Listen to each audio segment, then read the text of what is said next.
Marry a waitress or lose everything. Those were the literal words printed in the clause that arrived with my father's last will. I read them 3 times while the air in the lawyer's office seemed to thicken, as if the sentence itself made the room smaller. I was 34, recently separated, and had spent the last year keeping my life steady enough to avoid calls from anyone I did not want to answer. My father, Nathaniel Royce, had been a man of quiet storms, a billionaire who had made his fortune in real estate and energy, a presence more like a force of nature than a person. He was gone now, sudden and absolute, and the inheritance he left behind felt more like a puzzle built to test me than a gift. The envelope that contained his terms also contained a key, a small brass token stamped with an emblem I recognized from childhood trips to his private club. The lawyer, Marcus Reed, placed it on the table as if it were evidence in a trial. Outside the window, the city smelled of rain on hot pavement and distant exhaust, and somewhere a siren rose and fell like a punctuation mark. My hands trembled. I had a choice, and the choice smelled unbearably like ultimatum. I grew up orbiting the shape of my father's life rather than inside it. He was Daniel Royce to the papers and Nathaniel to me on the rare nights he let his guard down. He was the architect of opportunities and also the keeper of small, precise rules. He taught me to watch, to calculate, to respect numbers and silence. He also taught me to disassemble clocks on rainy afternoons and glue them back together by feel. Those lessons seemed incompatible with the clause that now bound me. The will specified that the primary estate, including the downtown holdings and a sprawling house on the lake called Halcyon Cove, would pass to me only if I married a woman who met a singular description. She had to be someone in the service industry, someone who worked as a waitress in a functioning diner, cafe, or restaurant, and the marriage had to be consummated and publicly registered within 6 months. If I refused, the estate would pass to a trust administered by an old partner from my father's early days, a man named Victor Shaw, who had been friendly at family gatherings and ruthless in business filings. Even writing the clause felt like reading a riddle the dead leave to the living. When I left the lawyer's office, I felt the world tilt, like a stage crew had quietly pulled down a backdrop I had never noticed. Elena Park, my half-sister, was waiting in the car with eyes like slate. She said nothing at first, but her hand found mine and squeezed. The 2 of us had an odd history. We shared a father and a house that always smelled faintly of polished wood and cologne. Her expression was guarded, not quite the hunger the press would have expected, but there was curiosity in her jaw. Victor Shaw would not yield easily. He had already launched a tentative call that morning, polite and measured, his voice a velvet threat. The clause felt engineered to fracture us. The key on my ring scraped against my teeth while I drove home. I knew instinctively that this would not remain a private humiliation. My father had left recordings, a pattern he favored, and the sealed envelope indicated more than whimsy. He had always been meticulous. The will was not a caprice. The will was a message. The first act of the story that followed involved a diner called Juneberry, a small place on the edge of the neighborhood where the coffee was strong and the pies were famously warm. I had driven past it 100 times and never gone in. That day I parked 2 blocks away and walked, listening to the scrape of my boots on wet pavement, feeling the smell of frying fat and cinnamon meet me like an invitation. The bell above the door sounded like a small, honest instrument, a note that belonged to a different life. Inside, the diner hummed with fluorescent light and the low murmur of people who were at once ordinary and complete. The waitress on duty was young, with hair pulled back in a loose knot, a tattoo looping on her forearm like a secret sentence. Her name tag read Rosa Alvarez.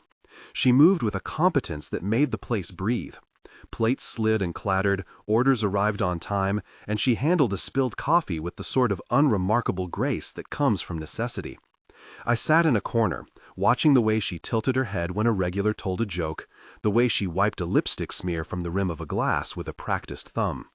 I told myself I was there by accident, that curiosity was the only crime I committed that afternoon, but the key in my pocket felt heavier beneath my fingers.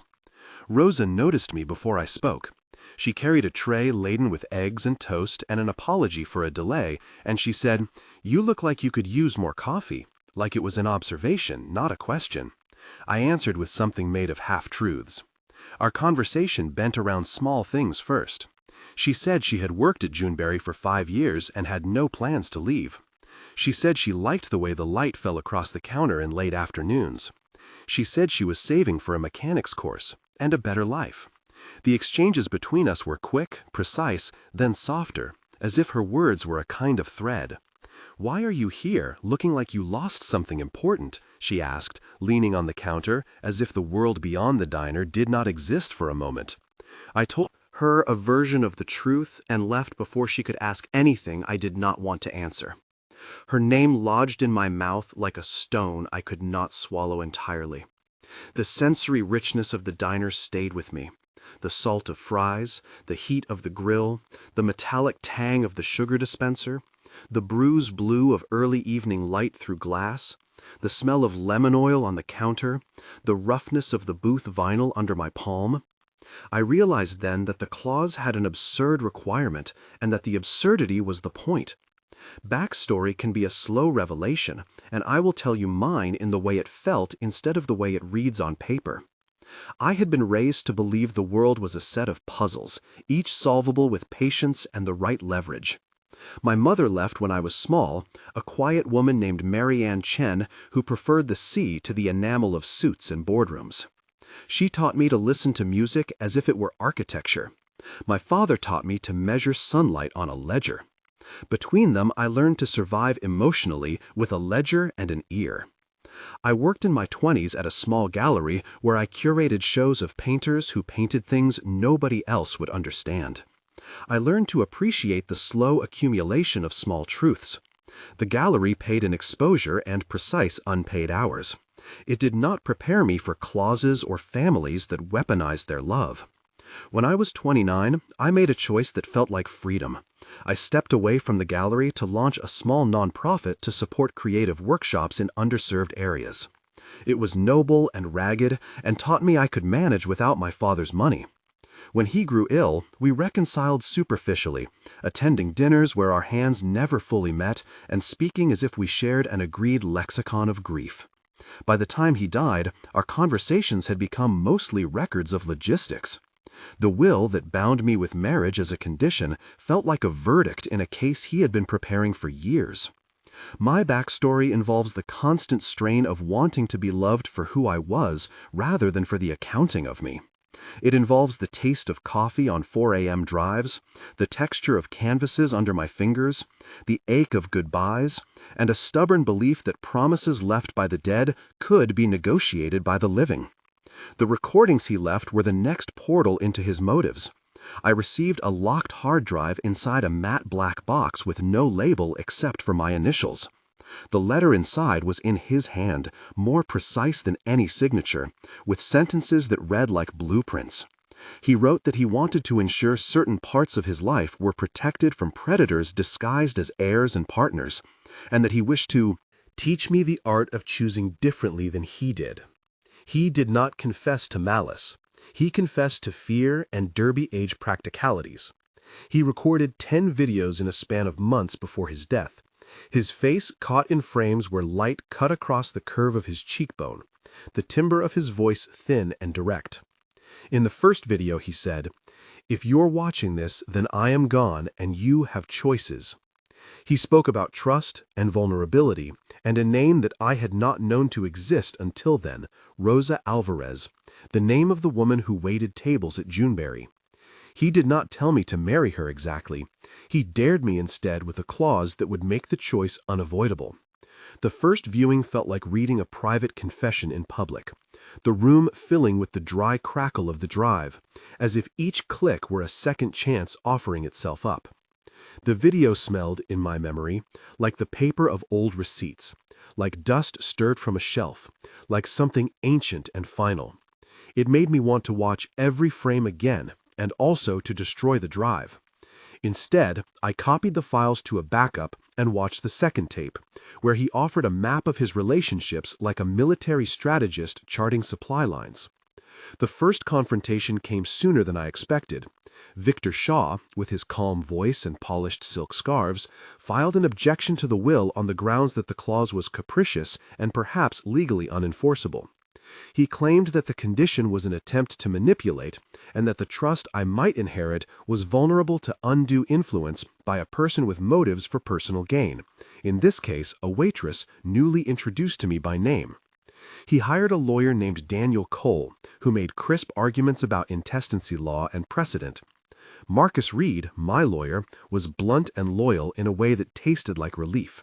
He said we had options, but he also said the clause could be upheld if defined within the technicalities of the probate code. I learned a technical truth that day I had avoided before. A will is both legal instrument and moral document, and its strange clauses can be enforced if the testator knew what he wanted to mean and expressed it clearly. The clause had been drawn by Nathaniel in consultation with a notary named Maria Chen, a woman with the patience of someone who had seen families unravel and piece themselves back together. Marcus explained the mechanics, the timeline, and the cost. He explained visitation rights for estate appraisers, the inventory process called an inventory and appraisement, and the way a fiduciary could be appointed pending resolution.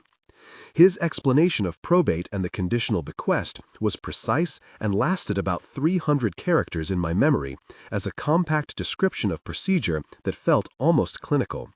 A conditional bequest requires clear language, evidence of intent, and no sign of coercion or incapacity. Otherwise, a court may strike or interpret the clause depending on jurisdictional precedent. The law was a language I recognized but did not understand in the quiet of my bones. Meanwhile, Victor made moves that were not quiet, contacting family friends and placing discreet calls to journalists. Tension began to gather like weather. I went back to Juneberry more often. I told myself I was only indulging curiosity when I learned Rosa worked second shift and took classes in the mornings. She revealed small things. Her mother, Carmen, ran a taxi service uptown and taught her to be steady. Her brother Miguel fixed engines and had a laugh like a bell. Rosa was nominally pragmatic about the clause until she was not. In private, she said, "If your father thinks he can tell you whom to love, he is wrong in a way that is fascinating." We argued about the idea in a booth lined with cracked leather and the light from a neon sign that hummed quietly. We spoke in clipped exchanges that became more intimate each time. She asked me if I truly believed this was about love. I told her I did not know, and then watched her wipe her palms on her apron as if erasing my answer. The sensory details of those evenings layered into a precise map. The metallic clink of silverware, the warm scent of syrup, the dampness of our hands when rain began to fall and we stepped outside, the gritty texture of cigarette smoke from a patron who never left, the softness of Rosa's voice when she described a childhood memory, the stringy sound of the jukebox playing a song I had loved as a kid.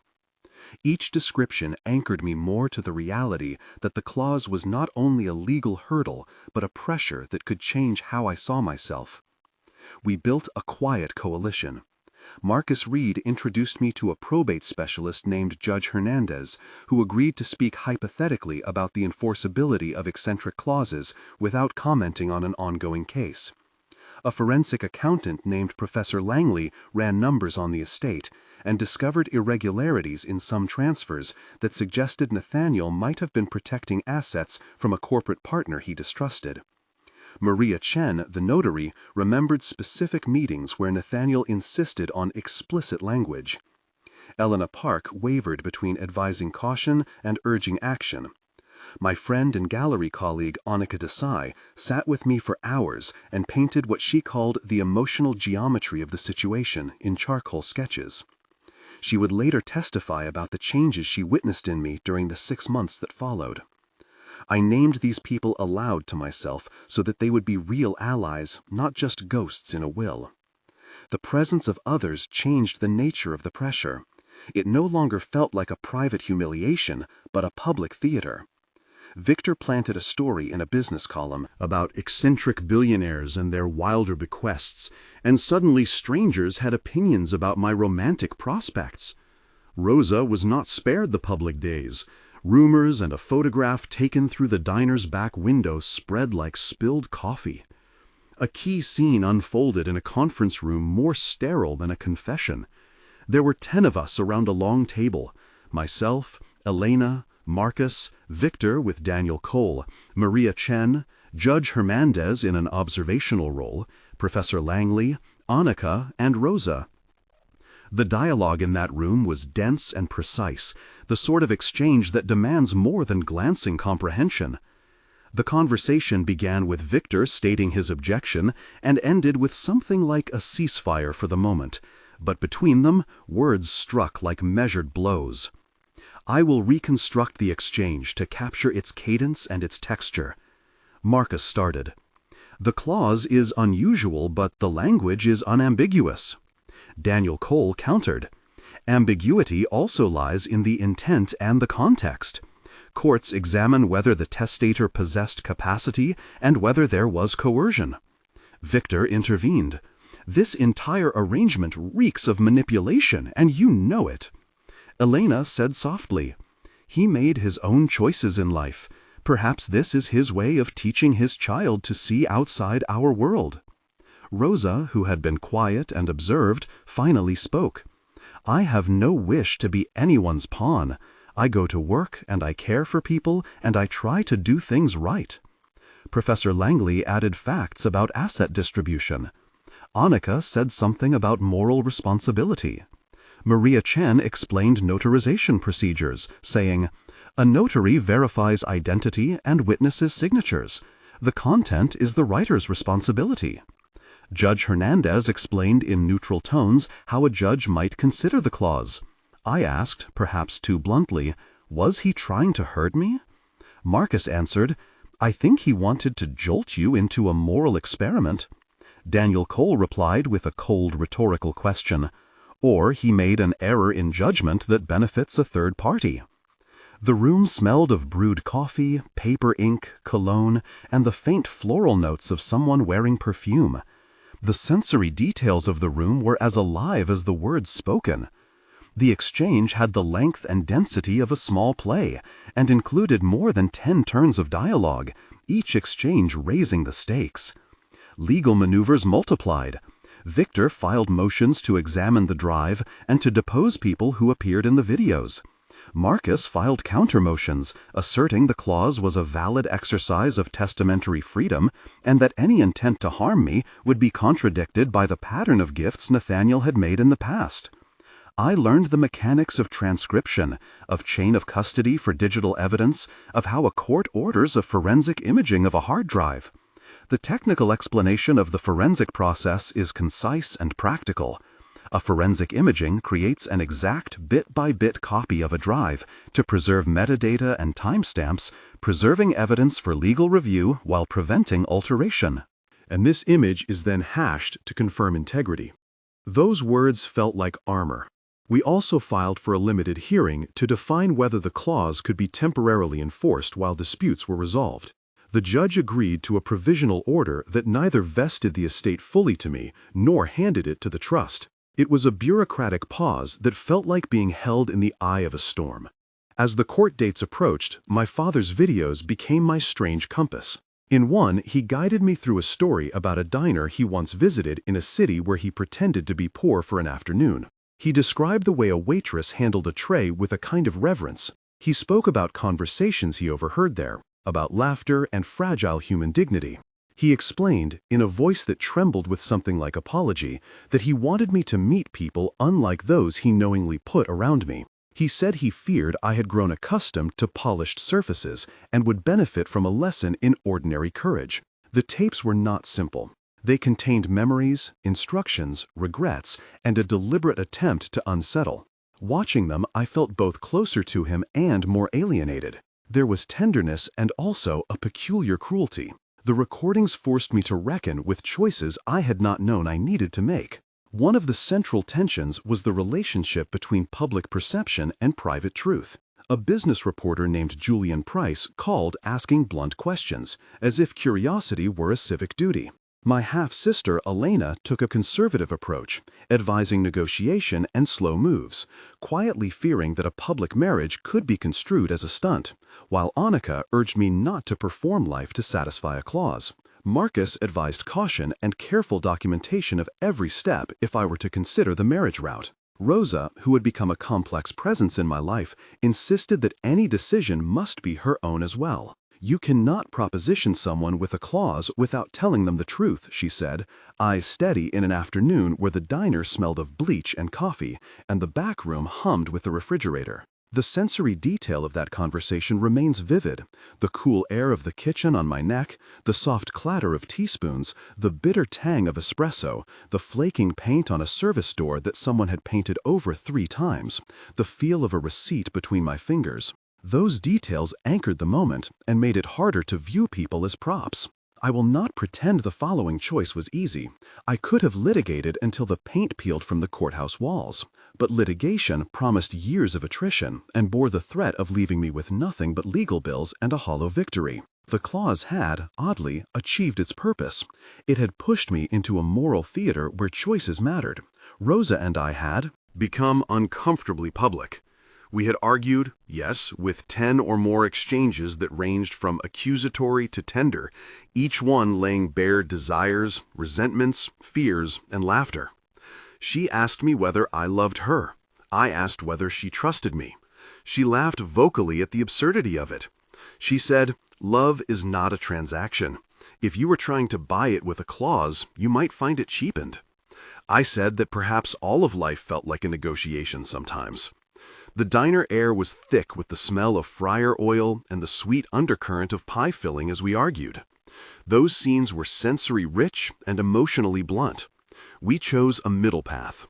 Rather than a sham marriage, we proposed a public agreement.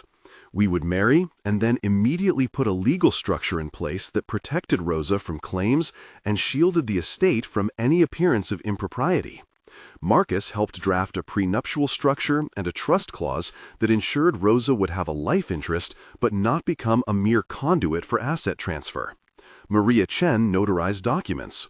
We requested that the court approve the clause by confirming my father's clear intent and my voluntary choice. Victor contested and accused us of orchestrating a spectacle. We responded with documents, witness statements, and the recorded videos. The courtroom sequences that followed required expanded, precise exchanges. Statements from people who knew Nathaniel in different lights, from Professor Langley's financial analysis, from Annika's testimony about my character, and from a surprising voice, my mother Mary Ann, who submitted a statement about Nathaniel's patterns of controlling behavior. The exchanges were dense, and at times the judge paused, nonverbal, as evidence swelled around us like a tide. There was a moment in court when the room felt smaller and louder at once.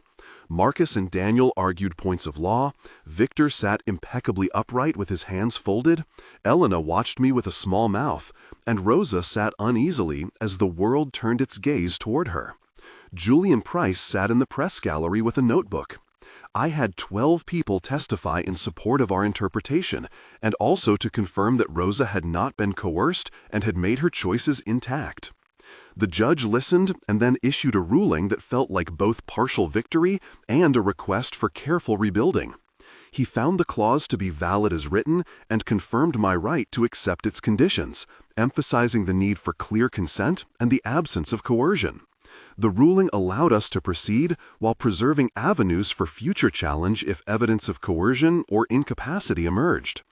The legal explanation of the judge's reasoning was technical but readable. The court considered testamentary freedom and capacity, evaluated the clarity of the clause, and determined that, absent jurisdictional constraints, the testator's explicit language held weight. That passage of law sat with me like a strange relief. After the court ruling, we had to reconcile the private fallout. The press found angles we had not imagined. Some saw romance, others a cynical game. Rosa received calls from people who presumed her motives, people who offered lawyers or sympathy or judgment. Victor tried to spin narratives about opportunism.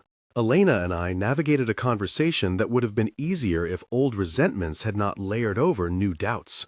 At home, in the house at Halcyon Cove, rooms I had walked through as a child felt altered by the knowledge that my life would be recorded in documents and news cycles. I spent nights walking the shoreline, feeling the cold bite of lake air, the wet brush of cedar on the path, the spongy give of moss underfoot, the smell of pines, and the distant sound of waves like a slow applause.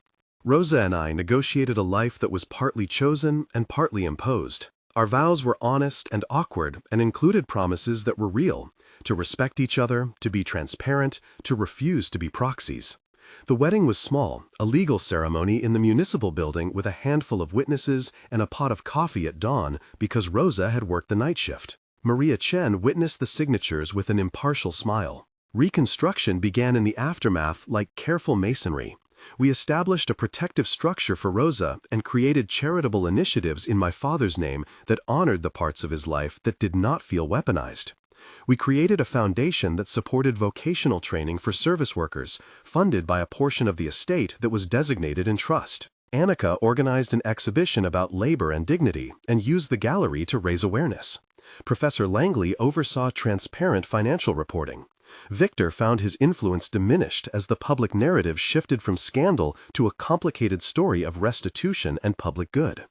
Elena accepted a seat on the Foundation's advisory board reluctantly, but then with surprising grace. Marcus negotiated good terms for the settlement of ancillary claims, and Daniel Cole eventually advised Victor to step back in exchange for a consulting role that came with strict conflict clauses. The way the estate was divided ended up reflecting a messy but intentional compromise between different values. We kept Halcyon Cove and converted part of it into a community center where local cooking classes were held every Saturday in a kitchen Rosa helped design. The smell of simmering tomatoes and citrus filled spaces that had once only smelled of old books and leather. There were several intense moments that tightened the narrative into throes of real fear and decision. One such moment occurred when a leaked memo suggested that certain corporate partners intended to challenge our philanthropic direction to turn profit out of assets they believed they controlled. The leak arrived in a midnight email that pulsed with menace and the metallic tone of someone smirking at power. 2 paragraphs of it accused us of financial mismanagement and implied we would lose public support if we did not acquiesce. Those 2 paragraphs felt like acid. The immediate response was visceral. I called Marcus, who in turn called Professor Langley, and we convened a reaction team. We prepared a public statement, documented our accounts, and filed for an injunction against the leak's dissemination. The moment lasted in memory as 500 to 600 characters of acute pressure. The sound of my phone vibrating non-stop, the taste of cold coffee, the sharp ache in my jaw, the metallic tang of adrenaline in my mouth, the texture of printed affidavits under my palm. The tension resolved when the source of the memo was traced by a freelance journalist and discredited. The public narrative shifted again, and our plan to create enduring community programs remained intact. The small victories accumulated into real change. Rosa continued to work mornings in the kitchen and later enrolled in the mechanics program she had saved for. Elena surprised me by volunteering to teach a weekly class on financial literacy for service workers, invoking the practical knowledge she had learned in corporate settings. Annika's exhibition raised funds and also sparked conversations about dignity and labor that the foundation amplified. Marcus remained a steady presence, a man who had once seen only law and found himself glimpsing moral architecture. Maria Chen, the notary, became a friend who checked in on weekends and brought pastries. Professor Langley lectured on transparent trust management and was occasionally blunt in committee meetings but always precise. Judge Hernandez, in a private moment, told me that he had seen thousands of families knot and unknot themselves, and that sometimes the strangest clauses force people into conversations they would not otherwise have. The community center at Halcyon Cove gained small fame for its evening soup nights and for the mural Rosa painted in the kitchen depicting hands at work. Those hands were not idealized. They were calloused, honest, and ordinary, and that ordinariness became our counterweight to spectacle. About 1 month after the final settlement and our public vows, there was a quietness that felt like repair. The small center began running classes and a Saturday breakfast program, and I found myself waking to the smell of toast and garlic and the soft murmur of people who were not defined by headlines. The legal stipulations had been satisfied, and the foundation had a modest board and a clear mission. Rosa and I walked by the lake and spoke of small practical things. Plans for a van for outreach, the kind of oil she preferred for the kitchen, the songs she grew up with. The media moved on to other appetites. We were no longer the story that mattered most. 1 month later felt like a breathing out, an ordinary domesticity after public intensity. We learned routines. A morning ritual of chopping vegetables, a midday call with Marcus to review budgets, an evening of reading letters from community members who had benefited from a course. Those small things were the scaffolding that held more lasting change. 3 months later, the foundation had published its first report, an accessible document that described financial flows and programs with candor. Attendance at classes had doubled, and we hosted a fundraiser that raised enough to buy equipment for vocational workshops. Rosa had completed her first module in engine repair and could change a brake pad with enviable speed. Elena led a panel on financial empowerment and confessed that the work softened something inside her she had not expected. The community space at Halcyon Cove now smelled of coffee and lemon oil, of boiled greens and flaxseed, and of paint from the mural that Rosa had touched up herself. The legal threats had evaporated into filings that were dismissed or settled. My own relationship to my father's memory evolved from anger to a kind of understanding. He had frightened us, but he had also, in his odd way, forced forward a conversation about class and compassion. The charity board commissioned a scholarship for service workers to attend train schools, and the first recipient would be a familiar face from Juneberry. 3 months after had the texture of practical optimism, a series of small, cumulative wins that built real momentum. 6 months later, the landscape had changed more than I could have anticipated. The foundation had launched a series of partnerships with vocational schools and local businesses, and Halcyon Cove hosted a public open day that brought neighbors and old family friends together. Rosa had been offered a part-time managerial role at a new community kitchen, and her smile had a steadiness that belonged to someone who had found a place in the world. Elena and I had fewer sharp edges between us and had developed an awkward but effective shorthand for working together. Victor Shaw had moved into a consultancy that kept him occupied and away from the foundation's daily decisions. Anika's work had toured regionally and became a traveling exhibition about labor dignity. The mural in the kitchen became a local landmark, photographed and shared by visitors. The legal narrative settled into an epilogue of its own. The courts had acknowledged Nathaniel's clause as a deliberate, if unconventional, expression of intent. But our management and the foundation's transparency had mitigated the spectacle and produced public good. 6 months later, I found myself invited to speak at a small symposium about inheritance and responsibility. I spoke not as the child of a billionaire, but as someone who had learned to balance personal values with public obligations. The sensory memory of that period includes the smell of fresh paint from the mural, the metallic clang of pans in a busy kitchen, the tactile roughness of a toolbox that Rosa had given me as a joke, the warm humidity of summer evenings at Halcyon Cove, and the comfortable creak of a new bench installed by volunteers. The gesture that capped the 6 months was small and symbolic. We planted a tree by the lake and put a plaque at its base that read, in simple font, for hands that build and hearts that repair. It was a final sign that the legacy my father left had been redirected into something living. In the end, I understood that the clause had been less about control and more about a provocation to see differently. My father's method was flawed and sometimes cruel, but the response it demanded from me was civic and moral and oddly liberating. I married Rosa by choice rather than as a puppet, and we structured our life publicly and privately with care. The estate was used to seed programs that honored ordinary labor and offered training and dignity to people who had been invisible. The legal battles taught me to be precise in speech and generous in action. I reconciled with my father in memory and with my family in practice. I reconceived inheritance not as a pile of assets, but as a set of responsibilities to be exercised with humility.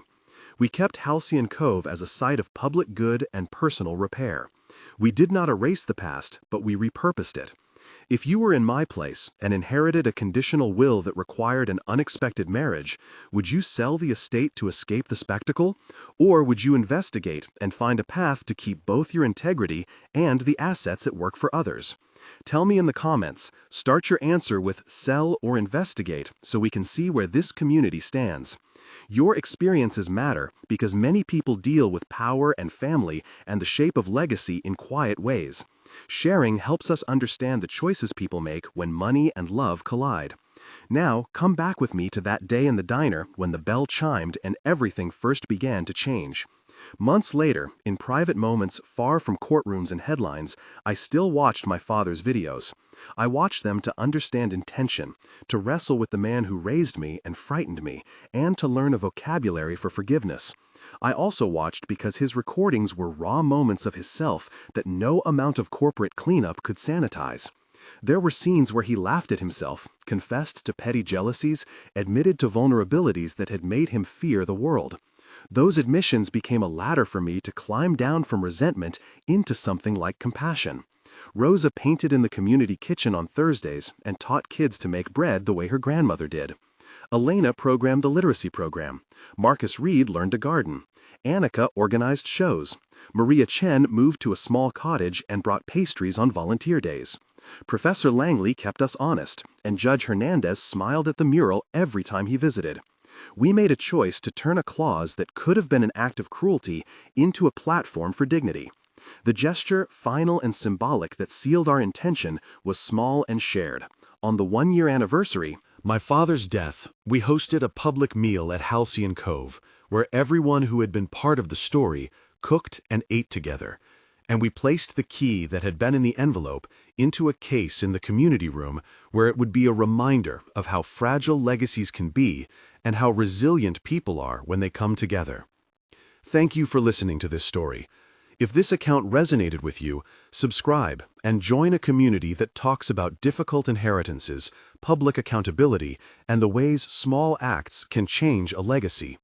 Your voice matters in these conversations, and together we can explore how families, money, and moral choices intersect in unexpected ways.